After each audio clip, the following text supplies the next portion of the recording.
साथियों अस्सलाम वालेकुम। हुसन अब्बास तव्हांजी ख़िदमत में हाज़िर आहियां। पाण अॼु हिकिड़े अहम मौज़ू ते ॻाल्हि ॿोल कंदासीं, उहो आहे peoples bus service.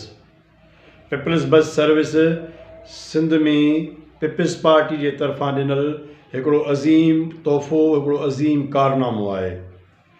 Peoples bus service जो प्रोजेक्ट असांजी सॼी सिंध में हाणे हले पियो ऐं उहो सिंध जे दिलि कराची शहर जे लखे माण्हुनि खे रोज़ु सफ़री सहूलियतूं ॾेई रहियो आहे।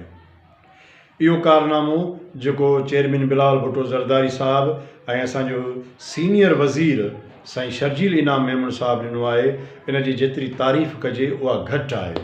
इहो वॾो अहम प्रोजेक्ट आहे, पर इन में इलाही सारियूं शयूं आहिनि जंहिंजी अॼु आउं निशानदेही कराइणु चाहियां थो हिन प्रोग्राम जे तवसल सां। त मोहतरम शर्जील इनाम मेमन साहिबु इन ते जेको आहे सो कुझु संजीदगी जो बि मुज़ाहिरो कनि। उन जे शर्जील इनाम मेमन साहिब जी क़ाबिलियत ते, उन जी अहलियत ते मूंखे को बि शक कोन्हे को। पाण अहिड़ा कॉम्पिटेड क़िस्म जा माण्हू आहिनि, कमिटेड क़िस्म जा माण्हू आहिनि, हंबल आहिनि, हुमियतनेस आहिनि, पर कुझु शयूं अहिड़ियूं आहिनि थी सघे थो उहो आम माण्हू त कोन्हे जो रोड ते ॾिसंदो हुजे। ऐं जॾहिं पंहिंजूं सहाफ़ती ज़िम्मेवारियूं अदा करण जे लाइ मुख़्तलिफ़ इलाइक़नि में सफ़र कंदो आहियां त आउं पीपल्स बस सर्विस जे ज़रिए सफ़र कंदो आहियां। बहितरीनु मुनासिबु किरायो, बहितरीनु सर्विस आहे, पर अंदरि छा थिए थो बसुनि में मूं ॾिठो आहे, हीउ मुंहिंजे अखियुनि ॾिठो मुशाहिदो आहे ऐं जेको आउं बयानु करणु चाहियां थो त मोहतरम शर्जील इनाम मेमन साहिब खे इन ते नोटिस वठणु खपे। हिकु त हीउ ऐं मूंखे डपु लॻंदो आहे त कॾहिं कॾहिं त हीउ जेको अज़ीम कारनामो पीपल्स बस सर्विस जो ॾिनो वियो आहे, इहो किथे SRTC न बणिजी वञे। सिंध में SRTC बसुनि जो जेको हशर थियो उहो असां सभिनी जे साम्हूं आहे ऐं अॼु उन्हनि बसुनि जो नामो निशान बि कोन्हे को। उहो जेको डिपार्टमेंट ई ख़तमु थी वियो, माना उनजी हालति ॾाढी बुरी थी वई ऐं उन डिपार्टमेंट सां वाबस्ता हज़ारे माण्हू को बेरोज़गार थी विया हुआ। थिए ईअं थो त पीपल्स बस सर्विस जजूं गाजूं 300 खां मथे 500 जे विच ते आहिनि, कराची शहर में हलनि थियूं मुख़्तलिफ़ रूटनि ते ॾाढो डिसिप्लिन सां, पर हिन में हिकिड़ो वॾो मसइलो आहे। उहो हीअ आहे, हिकु त ज़ाहिर आहे हीअ सिंध जो ट्रांसपोर्ट आहे, सूबे जो आहे, त हिन में जेके आम नौकरियूं आहिनि आम माण्हुनि जूं उहे सिंधी माण्हुनि वटि हुजणु घुरिजनि आहिनि, पर उन जी जेका अक्सरियत आहे उहा ख़ैर नाहे एतिरी, इहा ॻाल्हि तस्लीम करणी पवंदी। पंहिंजे तकनि जे छोकिरनि खे लॻाइणु खपे हिते रोज़ी सां ऐं उहे वेही कमु कनि। बहरहाल हिन में गैर सिंधी माण्हुनि जो बि हिकिड़ो वॾो जेको आहे सो उहा दाख़िला आहे, हिन में उहे कमु कनि था। हाणे थिए ईअं थो त आउं जॾहिं गुलशन हदीद खां सदर वारे रूट ते वञां थो, मां इन बसुनि में ॾिसां थो, मां अखियुनि ॾिठी ॻाल्हि करे रहियो आहियां। कंडक्टर जेके गैर सिंधी आहिनि उन्हनि जा माइट मिट, उन्हनि जा दोस्त यार, वरी जेके चेकर आहिनि उन्हनि जा माण्हू, वरी जेके ड्राइवर आहिनि उन्हनि जा माण्हू, इहे बिना टिकेट जे बिना किराए जे कराची जे अंदरि सफ़र कनि था। इहो मूं पंहिंजे अखियुनि सां ॾिठो आहे। जेतोणीकि इन्हनि खे ईअं न करणु खपे। हा, जेके असांजा सिंधी कंडक्टर आहिनि, छोकिरा मूं उहे ॾिठा आहिनि, उहे प्रोफेशनल आहिनि, उहे किरायो चार्ज कनि था, माण्हुनि खे सर्विस ॾियनि था, ॻाल्हाइण में बि बाअख़लाक़ आहिनि। हू त ॻाल्हाइण जा बि छुड़िया आहिनि, रुखा आहिनि, जेके मुख़्तलिफ़ सूबनि जा ॿिया माण्हू हिननि भर्ती करे रखिया आहिनि। ठीकु आहे, हिननि जा पंहिंजा हिकिड़ा मसइला थी सघनि था, त हीअ अवलियत ॿियनि माण्हुनि खे हमेशह ॾींदा रहिया आहिनि।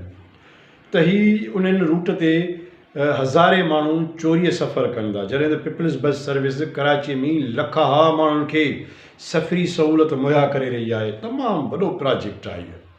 हिन खे सेव करिणो आहे, हिन खे बचाइणो आहे। हीअ बाक़ी दफ़ो सिंध में सभु खाता जेके आहिनि उहे मेंटेनेंस ते हलंदा, ठक ठुक करे उन्हनि खे हलायो वञे थो, का ख़ासि एॾी वॾी का उहो न आहे थी जंहिं ते पाण को एॾा ख़ुशि थियूं त भई वाक़ई को कमु थिया आहिनि। ख़ैर, त हीअ जेको आहे पीपल्स बस सर्विस, इन खे सेव कीअं कजे, इन खे बचाइजे कीअं, इन जी इकनॉमी कीअं बचाइजे, इन खे मुआशी तौर ते कीअं मज़बूत कजे, ताक़तवर बणाइजे। मूंखे एतिरी बि ख़बर आहे त ब्यूरोक्रेसी जेका लुटमार करे थी, जेका करप्शन करे थी, उनजो बि हिकिड़ो को काथो कोन्हे को ऐं को खातो कोन्हे को, का उनजो को हिसाब किताब कोन्हे को। इहा मूंखे ख़बर आहे। ऐं जर्नलिस्ट आहियां, मुंहिंजी बीट रही आहे, मां फिनांस बि कयां थो, मां 12 जेको आहे सो मिनिस्ट्री वज़ारतूं जेके आहिनि उन्हनि जी बीट कयां थो। मूंखे ख़बर आहे त अंदरि खाते छा थिए थो। पर मां ही जेके बाज़ारि नंढड़ियूं ॻाल्हियूं आहिनि जिन खे आउं नोट कराइणु चाहियां थो। ही हज़ारे माण्हू मुफ़्त जो सफ़रु कनि था। बसुनि जी मेंटेनेंस जो मामिलो आहे, उहो इंतहाई ख़तरनाक आहे। बसुनि जा नंढड़ा नंढड़ा शीशा भॻल आहिनि, किथे एयर कंडीशनर्स हलनि थियूं। हींअर त ख़ैरु सर्दी आहे, पर ही आउं गुज़िरियल 3-4 महीननि जी पोयनि जी बि ॻाल्हि हिन में शामिलु करे रहियो आहियां। एयर कंडीशनर्स नथियूं हलनि, बसूं ख़राबु रहनि थियूं। हिकु दफ़ो मेंटेनेंस ते वञनि थियूं, गैरेज में वञनि थियूं, त मूंखे न आहे ख़बर त उहा बस वरी पोइ हिते मोटे थी या नथी मोटे। पर छाकाणि त आउं 4 खां 5 रूटनि ते रूटीन में सफ़रु कंदो आहियां, किरायो मुनासिबु आहे, बहितरीनु सर्विस आहे, त उन जा शीशा भॻल रहनि था ऐं लेडीज़ सां प्रॉब्लम्स रहनि था, माण्हुनि जी पीड़ रहे थी। पर वॾे में वॾो मसइलो आहे किराए में चोरी थिए थी। इनखे कीअं रोकिजे ऐं इनखे कीअं मैनेज कंदो साईं शर्जील इनाम मेमून साहिबु, उनखे यकीनन हिन ते सोचणु घुरिजे। गाॾियूं जेके आहिनि उहे मेरियूं आहिनि, उन्हनि जी सफ़ाई जो निज़ाम जेको आहे उहो ॾाढो सुठो कोन्हे को। बसुनि जा रोज़ु एक्सीडेंट थियनि था, ख़ुशूसन पिंकी बस जेका आहे उनजो एक्सीडेंट त रोज़ु थिए थो। पोइ हाणे या त ड्राइवर में झलो कोन्हे या को ज़ाहिर आहे बस पिनकी आहे, ऐं पोइ मसाला आहिनि न त। ऐं ॿियो ओवरटेकिंग जो सिलसिलो वॾो तेज़ हले थो। ॿियो जीअं UAE में या दुनिया जे यूरोप जे ॿियनि मुल्कनि में बसुनि जे लाइ ख़ासि रूट आहिनि, उहे बि अञा ताईं रूट जेके आहिनि से कुझु ठहनि पिया, पर अञा ताईं बि उन ते वॾो कमु करण जी ज़रूरत आहे। मेन स्टॉप जिते बसूं बीहनि थियूं उते ट्रैफिक पुलिस इन बसुनि खे मैनेज नथी करे। ॿियूं जेके रिक्शाऊं, सवारियूं, स्कूटर, बाक़ियाऊं, इहे जेके बीठियूं आहिनि उन्हनि खे मैनेज नथो कयो वञे।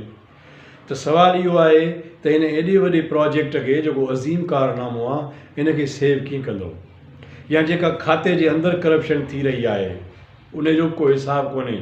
जेके किस्तूं वञनि थियूं फिनांस डिपार्टमेंट मां, पर उन जी वापसी में ऑडिट रिपोर्ट नथी अचे। इहे बड़ा प्रॉब्लम्स आहिनि, इन ते ॻाल्हाए सघिजे थो, या इदारे खे इन ते सोच वीचार करणु खपे। मां उन्हनि माण्हुनि जा नाला नथो हींअर वठणु चाहियां, वरी कॾहिं ॿिए वारे उन्हनि जो ज़िक्र कबो त उहे कीअं हिन खाते खे जेको आहे सो SRTC वांगुरु हलाइणु चाहिनि था पिया, उहो बि जेको आहे सो बंदि थियणु खपे। बहरहाल इन चोरीअ खे रोकणु खपे, त आउं सम्झां थो त ॾाढो बहितरु कमु थींदो। ऐं हिन इदारे खे जेकॾहिं सेफ ऐं महफ़ूज़ करिणो आहे त तव्हांजी वॾी महिरबानी।